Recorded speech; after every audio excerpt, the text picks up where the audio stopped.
वक्रतुंड महाकाय सूर्यकोटि समप्रभ निर्विघ्नं कुरु मे देव सर्वकार्येषु सर्वदा। श्री गजानन जी महाराज की जय हो। कार्तिक महात्म्य की जय हो। आज कार्तिक महात्म्य का 24वां अध्याय।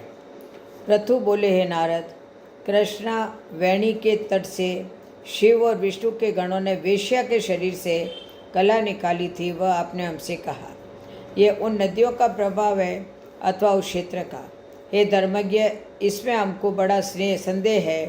नारद जी बोले कि कृष्णा साक्षात कृष्ण का शरीर है और वेणी महादेव जी का स्वरूप है। उनके प्रभाव का चतुर्मुख ब्रह्मा भी नहीं कह सकता, तो भी उनकी उपस्थिति मैं कहूँगा। उसको सुनो। पहले चाक्षुष मनवंतर में ब्रह्मा जी के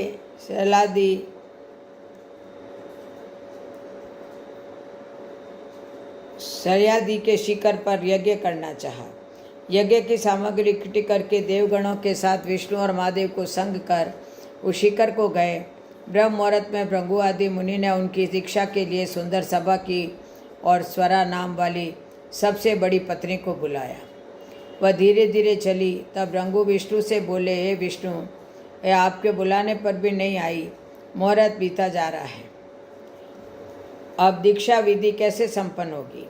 श्री कृष्ण बोले, जो शीघ्र स्वरा नहीं आती है तो यहाँ गायत्री का दीक्षा विधान करिए। क्या इस पवित्र कार्य में यह उनकी स्त्री है? तो नारद जी बोले, रुद्र ने विष्णु के वचन को मान लिया। भृगु के इस वचन को सुनकर गायत्री को ब्रह्मा के दक्षिण भाग में बैठाकर दीक्षा विधि का प्रारंभ किया। जितनी देर में मुनिवरों ने दीक्षा विधि प्रारंभ की, इतने ही में यज्ञ स्थल में स्वरा आ गई और गायत्री को ब्रह्मा के संग दीक्षा की हुई देखकर स्वोत्पन्न की ईर्ष्या के क्रोध पर बोली, जहाँ अपूज्यों का पूजन होता है और पूज्यों का पूजन नहीं होता है, वहाँ दुर्भिक्ष, मन, मृत्यु, भय, यह तीन होते हैं।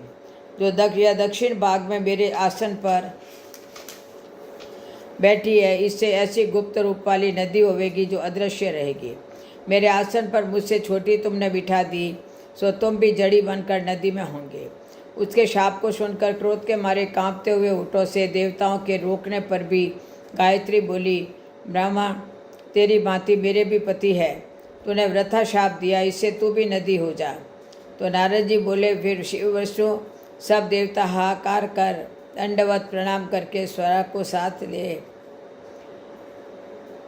प्रार्थना करने लगे, हे देवी, अब जो हम ब्रह्मादिक सब देवों को शाप दिया तो जड़ीभूत बन जाएंगे, तो ये तीनों लोग नष्ट हो जाएंगे। ये शाप तुमने बिना विचारे दे दिया है, इसको लौटाना चाहिए। तो स्वरा बोली, ये देवताओं, तुमने यज्ञ के आदि में गणेशी का पूजन नहीं किया, इससे मेरे क्रोध से ये विघ्न निसंदेह पैदा हुआ है। मेरा यह वचन निश्चय है, झूठ नहीं है। इससे अपने अंशों से जड़ीभूत होकर तुम सब नदी हो जाओ और हम दोनों सौत भी अपने अंशों से नदियाँ होकर पश्चिम की तरफ बहेंगी। नारद जी बोले, ऐसा स्वरा के वचन को सुनकर ब्रह्मा, विष्णु और शिव ने ये सब जड़ीभूत होकर अपने अंशों से नदी हो गए। तब विष्णु कृष्णा नदी, शिव वेणी और ब्रह्मा कुमुदिनी नदी, ये सब अलग अलग हुए। देवता भी अपने अपने अंशों की जड़ करके श्रद्धाचल में की शिखरों से नदी में होकर अलग अलग बढ़ने लगे। पूर्व वाहिनी देवताओं से पश्चिमी वाहिनी हजारों नदियाँ उनकी स्त्रियों के संग से अंश से उत्पन्न हुई। गायत्री और स्वरा पश्चिम वाहिनी नदियाँ सावित्री नाम के प्रसिद्ध हुई। कृष्णा और वेणी के उपाख्यान को जो मनुष्य सुनेगा और सुनावेगा, उसको उनके दर्शन और शास्त्र स्नान का फल मिलेगा। इति श्री कार्तिक महात्म्य का 24वां अध्याय समाप्त। अब आपको पथवारी की कथा सुना रही हूँ। एक बुढ़िया थी, उसने अपने बहू से कहा कि तो दूध दही बेच के आ। वह बेचने गई तो रास्ते में औरतें पीपल पथवारी सींच रही थी। उनको सींचता देखकर बहू ने पूछा कि तुम यहाँ क्या कर रही हो? औरतें बोली कि हम पीपल पथवारी सींच रहे हैं, इससे अन्न धन होता है, 12 वर्ष का बिछड़ा पति मिल जाता है, बहू बोली, ऐसी बात है तो तुम पानी से सींचती हो तो मैं दूध से सींचूंगी। गोजरी बहू रोजाना दूध दही बेचने नहीं जाती, वह रोजाना दूध तो पीपल में दही पथवारी में सींचती। सास दूध दही का दाम मांगती तो कह देती महीना पूरा हो जाने पर दूंगी। अब कार्तिक का महीना पूरा हो गया। पूनम के दिन बहू पीपल के पास आकर बैठ गई। पथवारी ने पूछा कि तू मेरे पास क्यों बैठी है? तो बहू बोली कि ये सास दूध दही का दाम मांग रही है। तो पीपल पथवारी बोली, मेरे पास क्या दाम रखा है? मेरे पास घास फूल पान पतूरा, इसको ले जा। बहू ने ले जाकर कोठरी में रख दिया। सास ने कोठरी खोलकर देखा तो हीरे मोती जगमगवा रहे थे। सासू बोली, तो बहू इतना धन कहाँ से लाई? बहू ने आकर देखा तो सच में धन भरा हुआ है। बहू ने सास को सारी बात बता दी। सास ने कहा कि अब की कार्तिक को मैं पथवारी सींचूंगी। कार्तिक आया, सास दूध दही को तो बेच आती और हांडी धोकर पीपल पथवारी में चढ़ा देती। आकर बहू से कहती मेरे से दाम मांग। वह कहती, सासू जी कोई बहू भी दाम मांगती है क्या? और सासू जी कहते कि तू मांग। बहू बोली, सासू जी पैसे लाओ। तो वह पीपल पथवारी के पास जाकर बैठ गई। पीपल पथवारी ने सास को घास फूस पान पथूरा दे दिया। उसने ले जाकर कोठड़ी में रख दिया। बहू खोलकर देखें तो उसमें कीड़े मकोड़े बिलबिला रहे हैं। बहू ने कहा, सासू जी ये क्या? सास ने आकर देखा तो बोलने लगी कि पीपल पथवारी तो बड़ी दोगली है, पटपीटन है, इसको तो धन दिया, मुझको कीड़ा मकोड़ा दिया। तब सब कोई बोलने लगे कि बहू तो सत की भूखी थी, सींचे थी, तुम धन की भूखी सींचे हो। हे पथवारी माता, जैसा बहू को दिया वैसा सबको देना, जैसा सास को दिया वैसा किसी को भी मत देना। बोलो पथवारी माता की जय हो। अब आपको बुधवार की कथा सुना रही हूँ। एक साहूकार का बेटा था। बुधवार को अपनी घरवाली को पियर दिलाने के लिए जाने लगा तो उसकी माँ ने कहा कि आज बुधवार है, मत जा, कल चला जाना। परंतु वो नहीं माना और चला गया। रास्ते में दो चोर चोरी करके भाग रहे थे। वो तो भाग गए और साहूकार के बेटे को पकड़ लिया और बहुत मारा। फिर भी उसकी समझ में नहीं आया और ससुराल पहुंच गया। सासू को बोला कि अपनी बेटी को विदा करो, बुधवार को चला जाऊंगा। सासू ने बहुत समझाया, बुधवार को मत जाओ, कल चले जाना, लेकिन वो नहीं माना और वहाँ से बुधवार को रवाना हो गया। रास्ते में 5 बरस की बेटी थी, वो खो गई। 2 दिन तक ढूंढकर हैरान हो गए। फिर बोला कि अब बुधवार को कभी नहीं जाऊंगा। बाद में बेटी मिल गई। उस दिन से बुधवार को नहीं जाने का प्रण ले लिया।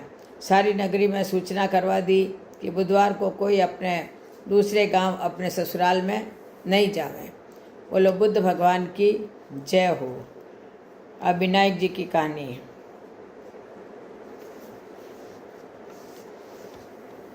एक बार विष्णु भगवान और लक्ष्मी जी की शादी करने के लिए जाने लगे तो सारे देवी देवता को बारात में ले जाने के लिए बुलाया। और जब जाने लगे तो कोई बोला कि गणेश जी को मत ले जाओ, क्योंकि 1.25 मण मूंग, 1.25 मण चावल और घी का तो नाश्ता करते हैं। जीवन के लिए बुलाने पर दून दुंदाला, सोन सुंडाला, उखल से पाँव, छाजले से कान, मस्तक मोटा, लज्जावे भीम कुमारी, लज्जावे कुंडणापुर की नारी, इनको साथ ले जाकर क्या करेंगे? इन्हें तो घर की रखवाली के लिए छोड़ दो। उसके बाद सब कोई बारात में चले गए। उधर नारद जी ने गणेश जी को आकर कह दिया कि तेरा तो बहुत अपमान कर दिया, बारात बुरी लगती थी इसलिए तेरे को यहीं पर छोड़ दिया। तब गणेश जी ने चूहों को आज्ञा दी कि जाकर सारी धरती को नरम कर दो। धरती नरम होने से उधर भगवान के रथ का पहिया मिट्टी में फंस गया। सब लोग निकालने लगे पर पहिया नहीं निकले। तब किसान काती को बुलवाया, उसने आकर पहिए को निकाल दिया।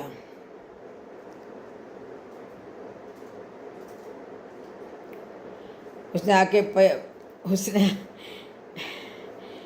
लगे पहिया नहीं निकला। तब किशन खाती को बुलाया, उसने आकर पहिए को हाथ लगाया और बोला जय गणेश जी की, और रथ निकल गया। सब लोगों ने पूछा कि गणेश जी की जय क्यों बोली? खाती ने कहा कि गणेश जी को सुमरने के बिना कोई काम सिद्ध नहीं होता है। सब ने सोचा कि हम तो संदेश करके गणेश जी को पीछे छोड़ाए। बाद में सब ने गणेश जी को बुलाया और पहले गणेश जी की शादी रिद्धि सिद्धि से कराई, बाद में विष्णु भगवान की शादी लक्ष्मी जी से कराई। हे विनायक जी महाराज, जैसे भगवान का काम सिद्ध किया वैसे सबका करना। कहता ने सुनता रहा, उकारा भरता का सबका करना, मेरा भी करना, सबका करना। बोलो गणेश जी की जय हो, गणेश भगवान की जय हो। देखो सब कहानियाँ कहने के बाद आड़ी बाड़ी की कहनी चाहिए। आड़ी बाड़ी सोना की बाड़ी, जी में बैठी कान कुआड़ी कई कई मांगे 36 करोड़ देवता मांगे। बाड़ी सींचा कई कई होवे, अन्न होवे धन होवे, लाच होवे लक्ष्मी होवे, बिछड़ियारा मेल होवे, निपुतिरे पुत्र होवे, सासुरो पुरसण बहुरो जीमण, उठबाई तपसी जीम बाई लपसी, बाई को थान भजई को मान, थाने थारी वार्तारो फल, माने मारे व्रतरो फल। बोलो कार्तिक महात्मा की जय हो, आड़ी बाड़ी की जय हो, राई दामोदर भगवान की जय हो। जय जय श्री राधे, जय जय श्री कृष्ण, जय जय श्री राधे, जय जय श्री कृष्ण।